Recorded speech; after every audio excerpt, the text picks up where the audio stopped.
Hey everyone, it's the Healing Mom, and today I'm going to talk about how to process some of your painful memories or shame stories through journaling. And this is just a method I'm working out right now. I have ADHD, so I like systems in place just because journaling is fun and it definitely helps me work out what I'm feeling. But sometimes I feel like I'm just writing the same stuff over and over again. And or if I talk about an event in the past that I'd like to, get some closure on, all I'm really doing there is just reliving it, and it's not, I might get angry about it or I might get sad about it. I'm not really feeling like there's progress. So I wanted a system that would kind of work at helping me move on. And what I'm using right now, in addition to Flow State, I use Flow State app just for free writing for 1 minute, and it's just whatever's on my mind goes out. And that's kind of nice because it's so random, and sometimes I discover that things are on my mind that I didn't know were on my mind. It's just I have to write, just type as fast as possible for 1 minute without stopping. So sometimes it's incoherent babble. Sometimes there's like text speak in there. There's lulls in there. It doesn't matter, but the point is I've done it, and sometimes that can be helpful. But what I'm using also lately, sorry, my bird's screaming in the background, and I'm holding this with my hand because I didn't have time to set up properly. So what I'm using as well is I've just set up a Discord server for myself, and I'm using that as a diary, and I have different channels in there. One is a gratitude channel, and one is a stories channel. And the stories channel is where I've just tried this process out. So what I do is I first of all talk about the event I would like to process, and I don't want to go too deep into the feels of it. Like, this is not really appropriate if you had anything big T traumatic going on, if you've like lived through something that the police needed to be involved with, you were nearly hospitalized or anything like that. If there was a negotiator present, do not try this. This is for smaller things, right?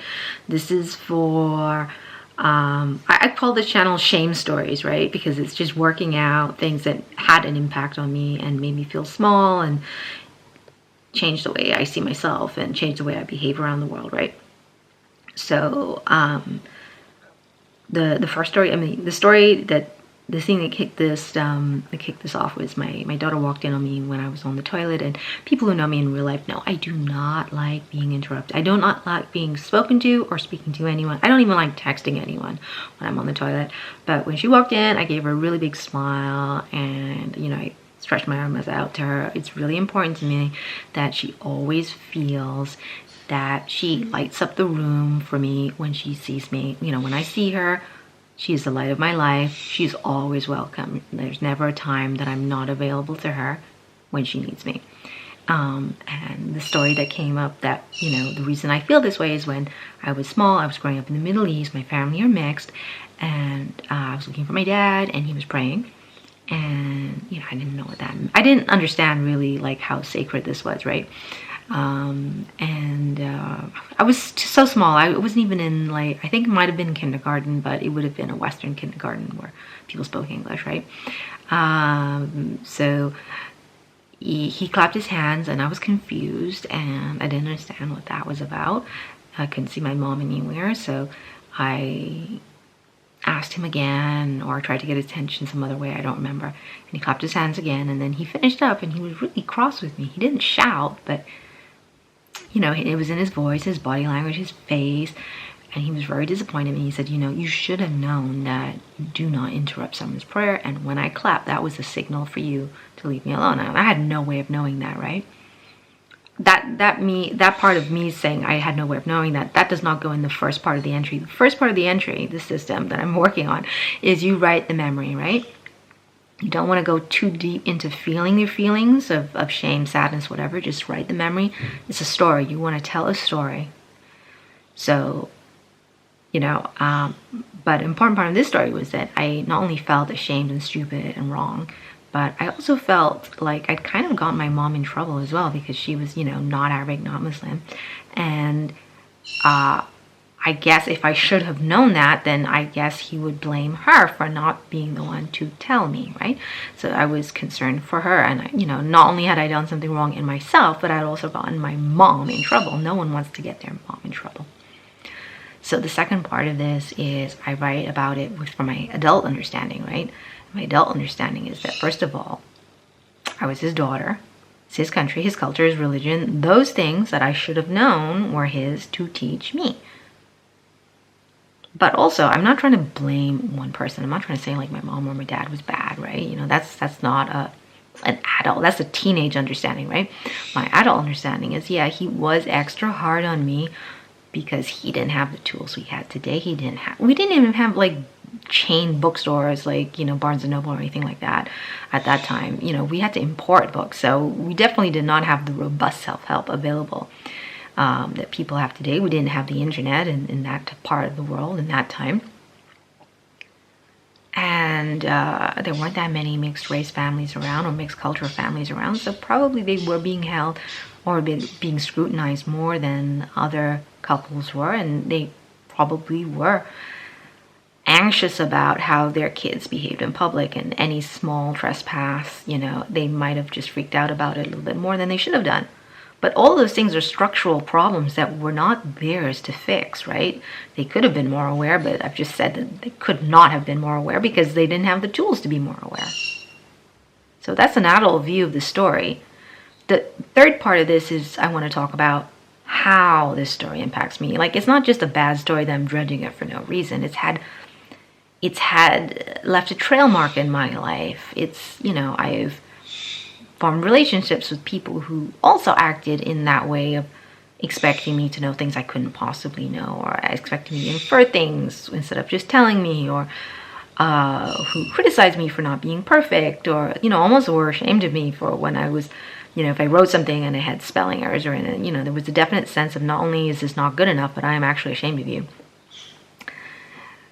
And it took me a very long time, even in the workplace, to work out that it was okay to ask questions and ask for help and ask for guidance and clarification. A longer time to work out I could do that in relationships and friendships. And then, the situation where my daughter walks in with me and I'm like, I do not want any of that to happen to her. The absolute certainty that I want her to always feel safe to come to me and always feel safe to ask me questions and always feel like, you can fall down and try again and everything is a fresh new start for you. As long as you don't kill anyone, right? So the last part of this is almost what I just said, is that I want to talk about how I want to be going forwards. Even though that's happened, even though these were the impacts in my life up until now, I get to write myself a new story, and I get to decide the people I am going to be close to from now on, the things I'm going to share in my life from now on, and how I behave from now on. I want to feel safe and confident and to take up space enough to ask those questions and to ask to have my needs met and to ask for time for me and to be seen and to be heard and to not be interrupted and to stand my ground. If I'm trying something new, even in this crappy video, and it's not perfect, then so what? I deserve to be imperfect. It doesn't make me less human or shameworthy. I get to say I don't appreciate being spoken to in that way, and I'm really not interested in having this conversation or having unsolicited advice. So the last part of how I want to feel, I think I'm going to cut that out and just have a separate channel called How I Want to Feel. Because while it is important to occasionally review and re-edit these stories as our adult understanding evolves and grows, because your understanding of a past will change over time, the How I Want to Feel part is the part I want to visualize in the morning and just allow it to change how I behave and how I show up for various people. So I hope that makes sense to you, and I hope it helps someone if you want to get started journaling but you don't really know what to do. I'm also thinking about doing a bunch of journal prompts on my Instagram channel, just to, because I know that like journaling is a little bit hard. There is a lot of evidence that for most people, it works.